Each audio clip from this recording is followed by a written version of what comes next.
Brothers of the World. What's Brothers that? of the World. We're back, guys. Breakdown, new card, UFC Vegas. They're going back to the Apex. Back to the Apex? Back to the Are Apex. You sure? Yeah, it is. Fight night? Yeah. No crowd? No crowd. Maybe they'll allow... I think they'll... Did you call to see if they're doing tours? No, I did take a Vegas trip recently, and... He called to see if they're doing tours. Dumbass. So yeah, I wanted to see the Apex. But then, as soon as you realized how dumb you sounded, you're like, "But somebody actually answered." No. I got the ringing, and I thought Dana White answered was like, "What's up?" I got the ringing. Personal. I got the ringing, and I said, "Wait a minute, it's Corona, and there's no fucking way that they're letting people walk through the Apex." But we're back in the Apex to see Dominic Reyes versus Jiri. You want to take that one? Yiddi Prohaska. Wow. Yeah, Yiddi Prohaska. Yeah, I don't like to Angloize any of the names. If you're trying to Angloize this name, it'd probably be Jiri Prochazka. Prochazka. Yeah, but that's Anglo. We don't do that shit here because we Hispanic, baby, Latino, power. Anyway, where's Jiri from? Yiddi, he's from the blue triangle sideways with a white and a red on top. So we've got this main event. We got this main event, 5 rounds. Dominic Reyes versus the Dominator is back, baby. Versus Jiri, light heavyweight, Yiddi, whatever you want to call it. But yeah, light heavyweight, bro, which is a division that's, dude, I feel like it's the division that's really building up.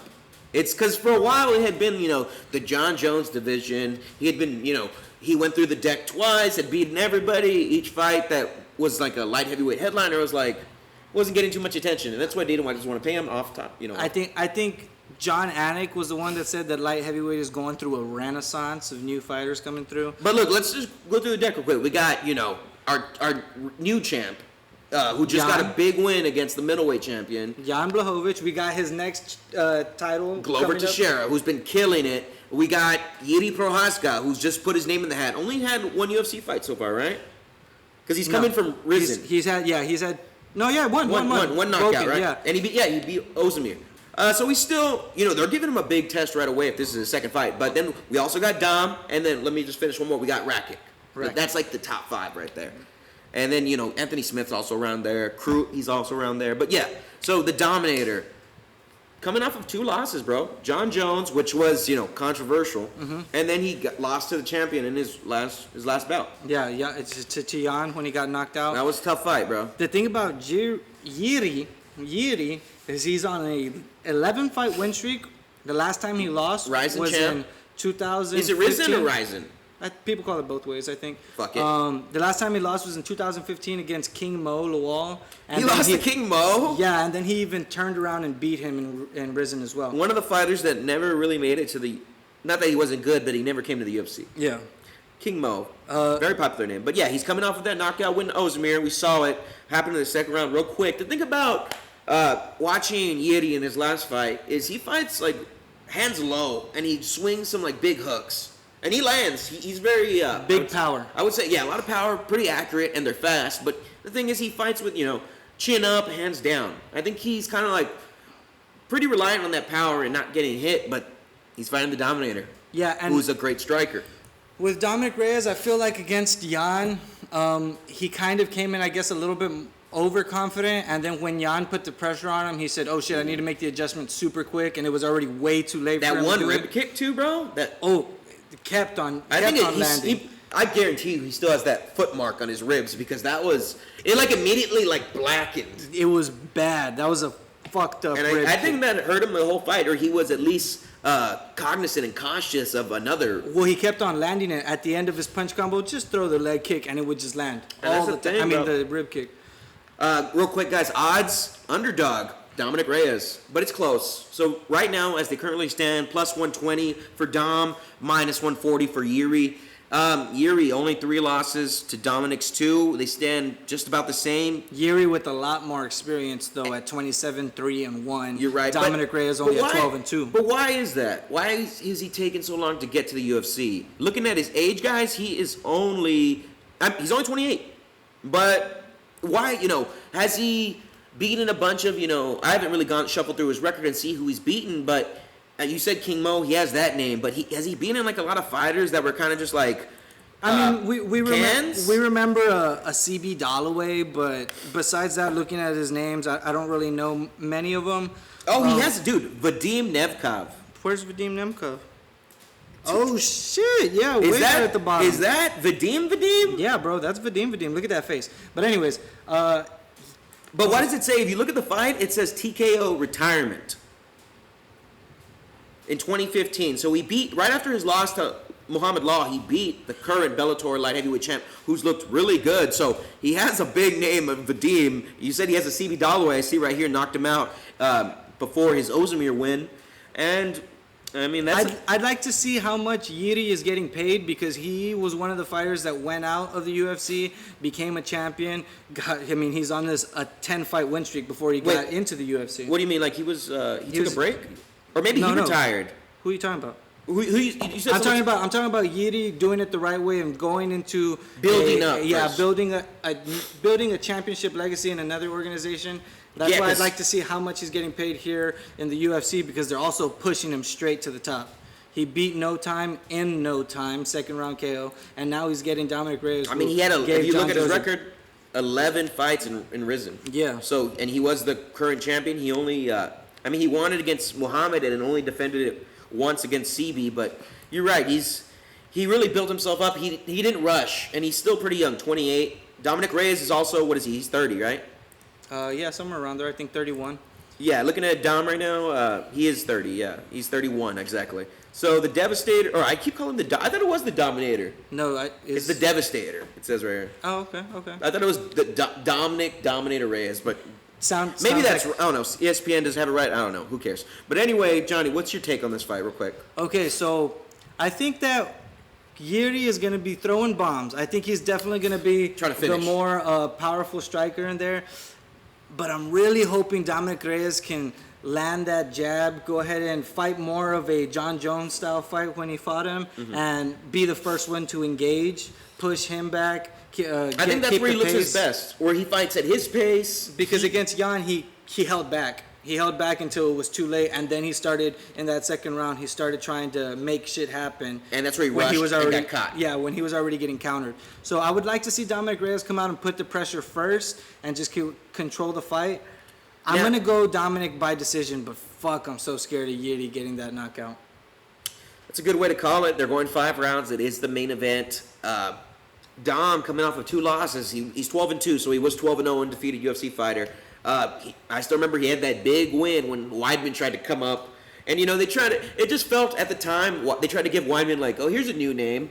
Turns out Dom, really fucking good fighter. They did that to both Weidman and Luke Rocco. They said, hey, Luke, you want to jump in there? Fight Jan. Fight Jan's big ass. But at the time, we didn't know how good. Yeah, Jan. We didn't know how good these fighters were. It was they were new names. But now we know how good both of them are, and they're very high level. So Dom, 2 losses. If he loses this one, I don't think he's in any danger of getting cut, but he's only lost to, champions. 2 champions. 2 champions. Literally, his only 2 losses in his career. So he's fighting Yiddi. Yiddi, if he wins, damn, he's putting his name next in line to fight, the champ or number 1 contender.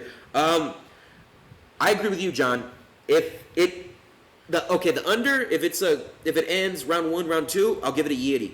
But Dom, as it goes into those third and later championship rounds, it's not a championship fight, but if it does go into those rounds, I'll give it to Dom.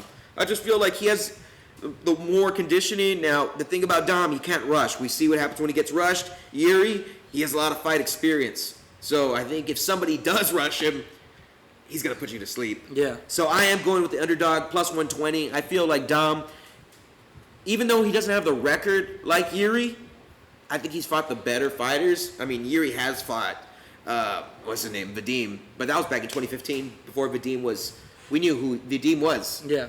These guys both, fought really good fighters. It's going to be I love this main event. It's good. Yeah, this is one of those cards where we're kind of recovering off of such a banger of the pay-per-view this past weekend. But we do have names. But yeah, if you're a hardcore and you know a lot of these names that maybe don't have a big name value, you know that this is going to be a great card matched up from the prelims to the top. So final picks? Final picks, I'm going to go with Dominic Reyes' decision. For funsies, I'm going Yiddi knockout. Yiddi knockout? Second round. I feel like he starts, he does what Jan does. He kind of gets Dom worried, and Dom's gonna rush. We're gonna have to see. We're gonna see. Can Dominic Reyes make an adjustment in his career? We'll check it out. I know with the co-main event, man, this one's pulling on the heartstrings because we're both fans of Cub Swanson, and I think we're both riding high on Mr. Giga Chikadze from Turkey, I believe. The flag with the red cross and the white. I think that's how we should describe from where fighters are from now on. No countries, just flag. Describe their flag. Yeah. But, anyway, guys, I think he could be from Turkey. But anyway, guys, the thing about he's from Georgia, by the way. Georgia. The thing about Giga is when he started he's originally a kickboxer, right? Mm-hmm. Did he fight in K1? I believe so. So the thing about Giga, guys, is when he first started making his first UFC appearances, he started off making some split decision. He had 4 fights. He was up there with Kevin Holland in wins for 2020. He had 4 wins in 2020. A split against Jamal Emmers, and then he had 2 back-to-back wins, and then against Simmons, he knocked him out. So he's riding high. His win streak overall is, 5, 6, 7. 7-fight win streak. He did lose his Contender Series fight back in 2018 to Austin Springer. You know that? No. Anyway, so the thing about Giga is he's coming from a kickboxing background, right? Mm-hmm. Is MMA. I feel like he's had more kickboxing fights than actual MMA sanctioned fights. So with Giga, ever since he first started making his name in the UFC, last year, 2020, when Corona came. He came from Glory, just to let you know. Oh, really? Okay. Glory Kickboxing. Nice. Do you know his official Glory record? No, I don't. No, but the thing about Giga, I would always pull, anytime I saw him, because his name kind of just sticks out, right? Giga Chikadze. He has a cool fucking name. So anytime I started seeing him and then I did some research on him, he's a fucking good kickboxer. And I would always pull for him. I'm like, Giga. And then Cub Swanson, he last fought against Daniel Pineda, who I was riding high after he beat Herbert Burns. And both of us were. And so I picked against Cub, so I felt bad, and then I've always been kicking Giga. But it's just like a UFC newcomer, awesome kickboxing experience, but against Cub. Cub, he has wrestling skill, right? He's got all the experience in the world. Does he have an NCAA background? I'm not too sure. I couldn't say it. I feel like I don't think so. He has legit experience. He can do it all. So Cub, and then the fact that I picked against him, I don't know. He is, here are the odds real quick, guys, plus 170 currently standing for the underdog, Cub Swanson. And we're kind of shocked by that. I mean, but you did say Giga. Giga's got the hype. Yeah. Giga's got the hype. Minus 200. And he has a style, even though that some of his fights here in the UFC have gone to decision, he's got a dynamic style that gets everybody excited. He's landing big kicks, he's landing big punches, the spinnings, the high kicks. Well, that's the thing. Coming from the kickboxing, I mean, you could knock your fair share of guys out, but he knows how to point fight. He knows how to hit you with the kick and play the distance. Mm-hmm. Jab, set up kicks. Cub, I feel like he doesn't play that game, bro. I just feel like he's going to be too much pressure, especially the Cub that we saw last. Dude, that was a tough Cub. And really put it on Daniel Pineda. And he wants to turn his career around, man. He wants to make another run. Mm-hmm. And I like that. You can see the fire in Cub's eyes, especially with he had a really good post-fight, right? After he beat, what's his name? Daniel. So I like Cub in this fight. He is shorter. He's 5'8" to 6 foot Chikadze. So that distance management is going to be Chikadze's thing. So the way I seen it, I feel like even it goes decision, it's 3 rounds, right? Mm-hmm. So both of them can win a decision fight. I just feel like Cub is going to be able to close the distance and get the takedown. Okay. I'm going to be disagreeing with you on this one, just because you're completely and 100% right with Cub having to close the distance and get in there to land his big shots. I just think Giga's going to be able to slide out of there, slide out of the fray of the punches going, and then just land that big counter. I think Giga's going to get that knockout in the second round. Ooh. Knockout. When's the last time fucking Cub Swanson got knocked out, bro? The last time he got knocked out because, I mean, he's only had 1 win, right? He's coming off a couple losses since the Daniel Pineda, right? Or he beat Kron Gracie. Kron Gracie, yeah. In a UD. But then he had a split against Shane Burgos, submitted by Moricano, and the last time he was knocked out was back in 2009 against Jose Aldo with the flying knee. 2009, Jose Aldo. 2009. Flying knee. Dude. I think so it's been a minute, but you think it's going to come back? I think it's about time. That was 10, 11 years ago, bro. I think I'm really hoping Cub gets this win, but fuck, I want to go with Giga. Cub is like, he's not a pioneer, but he's definitely, he's been there. He's been there for a while. He's a vet, seasoned vet. Yeah, he's got, like I said, he's got all the experience in the world. And he's always been the guy that's like, you know, he's a fan favorite, right? You've never had a problem with Cub. Mm-hmm. And he puts on a show. Cub makes it a fight. He's not a boring fighter. So, final prediction? Giga, second round knockout. Giga, second round. I'm going with Cubby, and I see him finishing Chikadze, and I see it, let's go third round finish. Third round finish? Third round finish, elbows. This what I'm known for. What you're known for? Yeah, and the next one we've got Kutilaba, the dude that likes to paint himself green and... He's that guy? Yeah, pretend to be the Hulk. Oh, he's the one who got starched officially. Because remember, it was against Akhmedov, right? Is that his name? I know when we were talking about light heavyweights, we were talking about, you know, the guys in there. But I think you also got to put this guy, Ankalaev, yeah. So the first fight with Ankalaev, it was a little controversial. Was he out? Wasn't he? I thought he was. But against, the second time he fought Ankalaev, it was no doubt he got, you know, who's a better fighter in there. Mm-hmm. I just feel like Kutilaba has the Cody Garbrandt syndrome. He gets a little angry, and he's like, lets everything go. And then when you're fighting, you know, fighters that know what the fuck they're doing, they eat that up. It's like, oh, got him mad. Dude, at this level of fighting, and I'm sure these guys know it too, maybe some, Kutilaba, don't. It's like, you don't want to fight with emotion. Like, I mean, yeah, fight with emotion, yes, but don't let your emotions get the best of you. And this time he's fighting somebody in Dustin Jacoby. We've heard his names a couple times, right? He's fought in the UFC twice. He is, like you were saying, seasoned fighters. Fought in February. Seasoned fighters know, oh shit, in this craziness, let me chill out. Keep your fucking head. Don't lose it. He's fighting somebody that's not that too seasoned, who's relatively new, especially to the UFC. He is bigger, though. His fight against Justin Ledet, he really showed off some great striking. Last year? He kind of made Justin look like he wasn't in that fight at all. Also a Contender Series guy. I think Kutilaba is probably going to get knocked out in this one, bro. I don't know. I can't put my faith in Kutilaba with just the Cody Garbrandt syndrome that he does show. You know what I mean? So I think Dustin Jacoby will probably be able to catch him.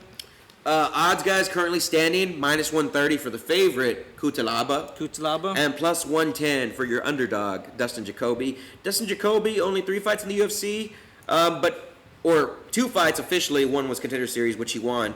He's been on a little tear. So I feel like he's riding high on his win streak, and I feel like he does keep it going. Kutilaba, with 2 losses back-to-back, I know they're to the same guy, but I feel like he keeps losing, getting knocked out at this rate. He's not going to last long in the UFC, obviously. It's kind of like, you know... that's just the way the way it goes, especially if you keep getting knocked out and not having close fights. But it was the same guy. So maybe this is a very equal fight. I do see it finishing knockout style. Maybe you want to bet that, guys. I don't see these guys going to decision. No. Yeah, I feel like they're going to let it go, especially with Kutilaba on their side. Like, regardless, even if he's losing, Kutilaba, I feel like he's the type of guy, like him or hate him for his antics, he puts on a fun performance. If it's in the third round, he won't he's going to sell out. You know how there's some guys who it's like third round, it's like, dude, you're losing the fight. Mm-hmm. Give it your all. And I get it. Some people don't want to, risk it and get knocked out because it's fighter longevity. I get that. But sometimes, fucking sell out, bro. Fucking sell out, bro. Put it all on the line. Fucking sell out, bro. You gotta put your balls on the line, bro. Chopping block. Let them hang, bro. But yeah, I am gonna final prediction. I think I already gave mine, didn't I? Kutilaba, right? No, I'm going Jacoby. Jacoby knockout, baby. I'm going Kutilaba, third round knockout. The next one, we got Sean Strickland coming back. And when you look at his last fight, he beat Brendan Allen with strikes, KO'd him.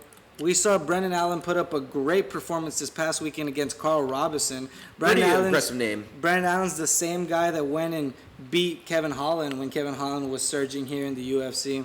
So, like you said, Sean Strickland coming off that win, but he's also coming off of 2 more from that. Ever since his fight against Zaleski dos Santos, he has 3-fight win streak against Talib and then Marshman, and then they were a KO, UD, and then he TKO'd Brendan Allen. So He has some power in his hands. He did have that 2-year layoff, though, from 2018 to 2020. I don't know when he came back to fight Marshman, right? Yeah, when he fought Marshman. I don't know what the reason, if he was injured or I don't remember maybe not either. Suspended. But I do remember that he put a beating on Marshman. Like he came back his ass up. And think about Strickland, guys. Very impressive record. 22-3. It's like a championship record. You know, and he's only 30 years old. At the welterweights, is he making that climb? Three wins. Now, does he have any like serious notables? Because looking at his last 5, he's 4-5. Brendan Allen is definitely the biggest. He's lost to Pons, and then he lost to Zaleski. But he's also had. He's lost to Kamaru. He lost to Kamaru back in 2017. He's beat Court McGee. He's beaten Tom Breeze. So there are some notable wins. Oh, Bilal Muhammad, his first UFC appearance in 2014. So there are notable names, and he's also fought the current champion, who's holding it down at welterweight. So maybe that's why he took the time. Maybe it was a little bit of injury or something, but also he went up in weight.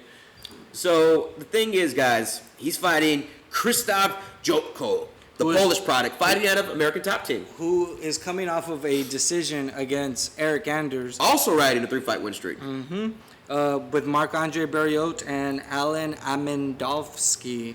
All decisions. Notable losses, though. Before that, guys, he was on a 3-loss streak. I was going to say, he's only lost to basically those top 10, top 15 guys in the middleweight division, that being Brad Tavares, Uriah Hall, and David Branch. So, the thing, but also, these guys have been in the UFC for a while. Both over 10 fights in the UFC. So, what I'm saying, guys, is they've been there. They've been to the show.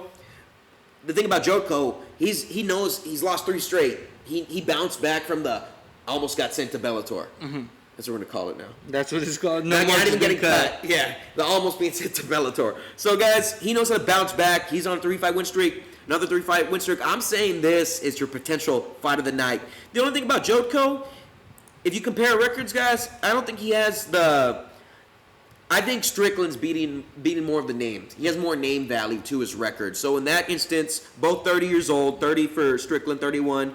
I already told you the odds. The favorite is I haven't said the odds, right? No, you haven't. Minus 240 for Strickland, the favorite. Your underdog, plus 200. So Strickland getting a lot of love from the odds makers, and that's who I'm going to be going with final prediction. Strickland, I feel like he's going to outpoint him at the end of the day. UD. I couldn't have said it any better. I think I'm also going decision with Strickland. I think he's going to strike him up. Pretty heavy favorite. He's left impressions on everybody. He's left impressions on everybody. I could see a split. And that's might be where Jotko might win. If you hear split and you hear Jotko again, don't be surprised. But Strickland, if he does what he's supposed to with the name value on his record, similar experience. Look at Jotko's record: 22-4 against 22-3. I just feel like this has all the makings of your very experienced, still relatively young fight of the night. Okay, that's what you're saying, but I'm saying the fight that comes right before that one. Right here? Is gonna be up there for one of the fight of the nights. I think we're getting 2 just machines that grind each other down, and Merab the machine Divashvili. God, that's no. I think that's it. That's one of the hardest names, though. I would say a W in there. I don't know. I think there's a W somewhere in there. What's his first name? Merab. Let's not Merab. We're just going with Merab. We're going with Merab. But Merab versus Cody Stamann. It's Cody Stamann. No, I'm just kidding. Both of these guys really push the pace. Both of these guys want to get takedowns, want to grind you up against the fence. This is gonna be fight of the night for me right here. And what do we say? So, Merab, he is the machine, but looking at his last 5, he looks like the unanimous decision machine. Mm-hmm. Last 5, all UDs. This is bantamweight, guys. So in 2020, 3 wins. He beat John Dodson, beat a guy named Lopez, Casey Kenny, who just lost to your boy, Dominic. Cruz. That's the Dominator. Yeah, I was thinking, what's Dominic Cruz? I didn't want to say, isn't that Dominic Cruz? Because yeah, right. I didn't want to But anyway, he beat Katona. Don't really know these guys. They were in Brad Katona came off of The Ultimate Fighter. Oh, sorry. And he looked like he was going to be really good, but just didn't happen. But then also, guys, like I said, he's riding a 5-fight win streak, all UDs. So his last loss comes in his 6th fight, Ricky Simone, who's really been making his name. He got TKO'd that fight, and then he lost to Frankie Saenz in a split. But, guys, those were his last losses before he, came into the UFC. Riding a 5-fight win streak. He is, here are the odds, minus 220 favorite. Wow. Currently standing. Stamen plus 180. And Cody Stamen has looked like that surging younger prospect who just looks like he's going to keep winning until he gets into that top 5 area, right? I do want to say that I believe... But he's coming off a loss. I do want to say that I believe Merab in his last fight broke the record for the most takedowns in a bantamweight fight, but I'm not too sure about that. Yes, Cody Stamen is coming off of a loss, but when you look at his career, he's only got 2 losses in the UFC, and it's coming to Jimmy Rivera and Aljamain Sterling. Now, I know Aljamain Sterling seems to be the butt of everybody's joke right now. He's a good fucking fighter. He's still the champion or number 1. Don't forget how fast he submitted one of the top tier. Yeah, what's his name? Say it, because I can't think of it. Tall guy. Sandman. Corey. Yeah. Sandhagen. And Cody Stamen was getting me mixed up here. But yeah. You know, I wouldn't have remembered it either unless you said Sandman. Yeah? Yeah. I was like, what the fuck is his name? But I'm not going to look like an idiot. Yeah. Anyway, guys, yeah. If we're looking at it, Aljamain Sterling, call him what you want now, but at the time, he's still a good fighter. He fought for the belt. Like I said, if he's not champion, he's number 1. So, and he also submitted, that's where he's best, on the floor. Mm-hmm. And he never took Jan to the floor. Anyway, getting back to this fight, he was submitted by Aljo. He had a draw against Song Yadong, who is a tough fighter. Song Yadong just coming off of a loss, right? It seems like Song Yadong is just hard to look good against. You know what I mean? Because I think he has another... He trains an alpha male, bro.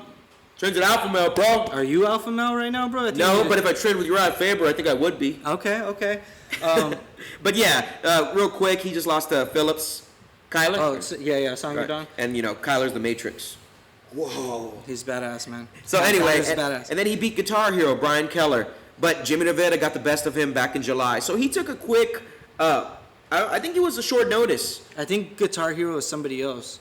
Brian Keller, I think, is Brian Boom Kelleher. No, isn't this the Guitar Hero? I don't know. Oh, no, he trains at Maxim. No, you're right. You're talking about Justin James, isn't Justin James, you're right. I'm wrong. My bad on the day. Both small, white bald guys with beards. Yeah. There you go. But Brian Keller, he's actually a really good name. Yes. Yeah, he's fought the best. But that's why, like I said, despite Merab breaking a record in his last fight with the most takedowns in bantamweight, I'm gonna go with my boy Cody Stamen here. I think he's gonna land a big shot that's just never gonna let Merab recover. Despite Merab being the machine. So Merab, both these guys stand just about equal in height and weight, age. Stamen's 31, 30 years of Merab, but I just feel like Merab, they both fought, really good guys. But Merab riding that 5-fight win streak, I just feel like he's going to be able to get the takedown, and like you said, he has the record. I just feel like the takedowns, they come, and they don't stop coming. They don't stop coming, and they don't stop coming. So All-Star, Smash Mouth, hell yeah, best. Yeah, real quick, guys, Shrek would not be one of the greatest movies without Smash Mouth. Nor Smash Mouth would be the greatest. One of the greatest bands of all time. Without Shrek. Yeah. They complete each other. Anyway, guys, back to the fight. I'm going final prediction. Merab Develashishi. That way. Yeah. No offense. And also from Georgia. We got Georgia in attendance, baby. Yeah, Georgia's popping, bro. Georgia's popping. That's what I'm saying, bro. He comes from that tough culture, bro. War. He comes from war. I don't know shit about Georgia. Okay, so anyway, Cody Stamen. It's going to be a good fight, guys. So, look, if you're looking at weight, though, Cody Stamen's going down in weight, correct? So I don't think so. Yeah, Devilish, look at the weights right here. So they have him listed 135, 145, Cody Stamen. Cody fought at featherweight at one point? I'd have to look at his record. I'm pretty sure. He fought Jimmy Rivera. Yeah. That was at bantamweight, right? Yeah. He's also fought Sterling. Yeah, I think that's a typo. Come on, ESPN, get your shit together. So yeah, guys, they're fighting at 135. I don't know what the typo is there, but I'm gonna go Devilish, Merab, takedowns, UD. I'm gonna go Cody Stamen. Unanimous decision by striking him the fuck up. You're wrong. I think so. The fight final one starts with Poliana Botello. Oh yeah, guys, I just said final, but our opener of the main card, Botello against Carolina in a Brazil versus Brazil matchup. Johnny, do all the talking here. You want me to do all the talking? Do all the talking, and I'll comment on height and weight and odds. Okay, well, what's her name? Luana, I believe it is. Yeah, Luana. She has 2 fights in the UFC. Beat Priscilla Cachoeira, who is only known for getting beaten and bloodied the fuck up by Valentina Shevchenko. So definitely do not think that we're going to be looking at anything super impressive with Luana, especially because her last loss was against Ariana Lipski, who as beautiful as beautiful as she is, she hasn't really made that much of a name for her. Botello on the other. For you? Yeah, quick. We'll go with Botello. Hurry. We're running out of time. Okay, Botello just lost to Jillian Robinson. She's lost to Cynthia Calvillo. It seems like the way to beat her is by taking her to the ground. I don't think Luana can get it done. Botello for the win right here with striking. I'm going to go the underdog, Carolina. Quick odds real quick, guys. Minus 220 for Botello. And then Carolina plus 180. Boom. Real quick, Johnny likes the what is his name? GBS? No. JBS? Gabriel Benitez fights Jonathan Pierce / JSP. I love Gabriel Benitez, but he's probably going to lose. Randa Marcos is going to have her last attempt at saving her career because she's on a 3 or 4 fight loss streak. So if she loses, it's definitely over, especially because she's fighting a brand new fighter into the UFC. And we got Kamaka! Yeah, your boy Kai Kamaka III against TJ Brown's going to be a good one. Luma Lukabune. She's made a name very recently, and the fight opens up with Luke Sanders and Philip Poliaris. It's going to be a good fight.